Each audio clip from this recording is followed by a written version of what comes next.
Pemirsa, MG Motor Indonesia memastikan akan meluncurkan SUV listrik terbarunya MG S5 EV pada kuartal pertama tahun 2026. Model ini digadang-gadang menjadi SUV listrik baru dengan jarak tempuh panjang dan standar keselamatan tinggi. MG Motor Indonesia resmi mengonfirmasi rencana peluncuran SUV listrik terbaru MG S5 EV di pasar Indonesia. Peluncuran ini dijadwalkan pada kuartal pertama tahun 2026 setelah model tersebut diperkenalkan ke publik pada ajang Gias 2025. Head of Marketing MG Motor Indonesia Hari Kurniawan menyebut MG S5 EV akan menjadi salah satu model utama MG tahun depan. Menurutnya model tersebut dihadirkan untuk menawarkan SUV listrik dengan desain modern dan karakter yang stylish. MG S5 EV dibangun di atas modular scalable platform yang dirancang khusus untuk kendaraan listrik murni. SUV ini dibekali baterai dengan kemampuan menempuh jarak lebih dari 500 km berdasarkan standar NEDC serta menawarkan kenyamanan dan keamanan berkendara yang maksimal. Dari sisi keselamatan, MG S5 EV telah memenuhi standar tinggi dengan perolehan rating 5 bintang dari Euro NCAP. Kendaraan listrik ini juga dilengkapi dengan berbagai fitur keselamatan dan teknologi canggih untuk mendukung performa dan perlindungan pengguna. Sebelum masuk Indonesia, MG S5 EV telah diluncurkan di sejumlah pasar global termasuk China, Inggris, Uni Eropa, Singapura, dan Malaysia. Di Thailand, model ini dibanderol mulai dari 739.900 baht atau setara dengan sekitar 361,3 juta rupiah. Berbagai sumber IDX Channel.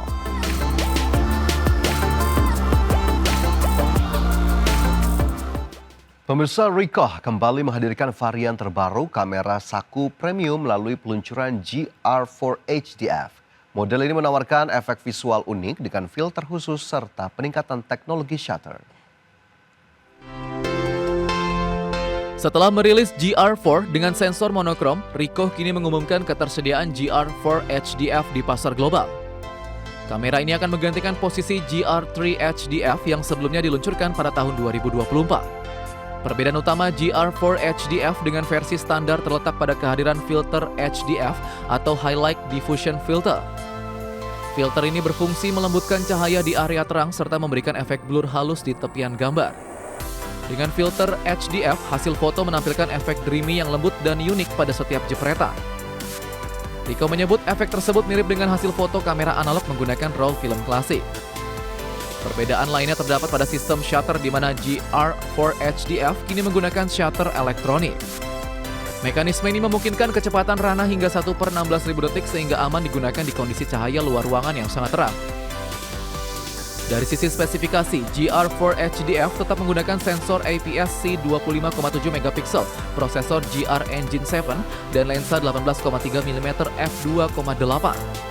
Kamera ini dijadwalkan mulai tersedia Januari 2026 dengan harga $1.599 Amerika atau $100 lebih mahal dari varian standar. Berbagai sumber IDX Channel. Sony dan Honda membawa fitur PlayStation ke dalam mobil listrik Avila. Melalui PlayStation 5 Remote Play, penumpang kini bisa bermain game langsung dari layar mobil. Sony melalui kerjasama dengan Honda resmi membawa fitur PS5 Remote Play ke mobil listrik Avila. Langkah ini menjadikan Avila sebagai mobil listrik pertama yang mendukung PlayStation Remote Play secara natif di dalam kendaraan. Avila merupakan mobil listrik pertama dari Sony Honda Mobility atau SHM sebagai perusahaan patungan Sony dan Honda. Penambahan fitur PS5 Remote Play kini resmi diumumkan SHM pada 18 Desember 2025 dan dinilai sejalan dengan DNA hiburan Sony. Kehadiran Remote Play di Avila menawarkan pendekatan baru dalam sistem hiburan kendaraan. Berbeda dengan game bawaan seperti di beberapa mobil lain, pengguna dapat mengakses seluruh pustaka game PS5 milik mereka melalui streaming. Fitur PS5 Remote Play terintegrasi langsung dengan layar di dalam mobil termasuk layar di belakang setiap kursi depan. Penumpang dapat bermain game PS5 dengan audio dari sistem mobil tanpa memerlukan perangkat tambahan selama perjalanan. Remote Play juga dapat diakses melalui layar utama di depan dengan syarat mobil dalam kondisi terparkir. Meski memerlukan konsol PS5 yang aktif di rumah, fitur ini diperkirakan mulai hadir pada tahun 2026 dan dinilai sebagai inovasi menarik untuk hiburan kendaraan masa depan. Berbagai sumber IDX Channel.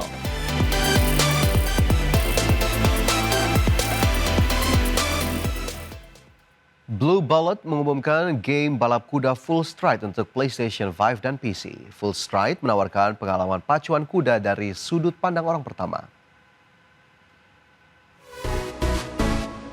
Pengembang game asal Jepang, Blue Bullet, mengumumkan akan merilis game balap kuda terbarunya berjudul Full Stride. Game ini dijadwalkan meluncur pada kuartal 1 tahun 2026 untuk platform PlayStation 5 dan PC melalui Steam. Sebagai bagian dari pengumuman resmi, Blue Bullet telah membuka halaman toko Full Stride di Steam.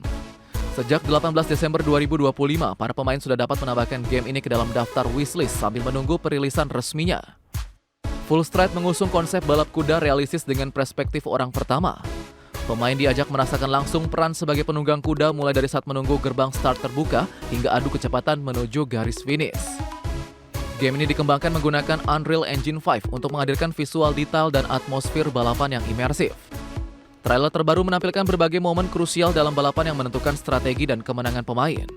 Blue Bullet menegaskan Full Stride dirancang bukan sekedar game balap melainkan pengalaman autentik dengan tekanan psikologis penunggang kuda. Hingga saat ini, harga game belum diungkap dan pengembang mengajak pemain untuk menunggu peluncuran resmi pada tahun depan. Berbagai sumber IDX Channel. Pemirsa, PT Buma International Group Tbk melalui anak usahanya di Australia mendapatkan perpanjangan kontrak jangka panjang dari Whitehaven Coal. Nilai kontrak pengelolaan tambang Blackwater ini mencapai 740 juta dolar Australia hingga tahun 2030.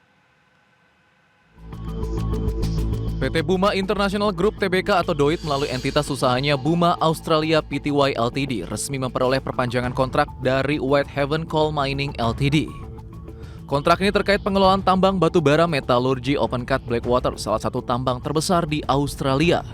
Buma Australia mendapatkan perpanjangan kontrak selama 5 tahun hingga Juni 2030.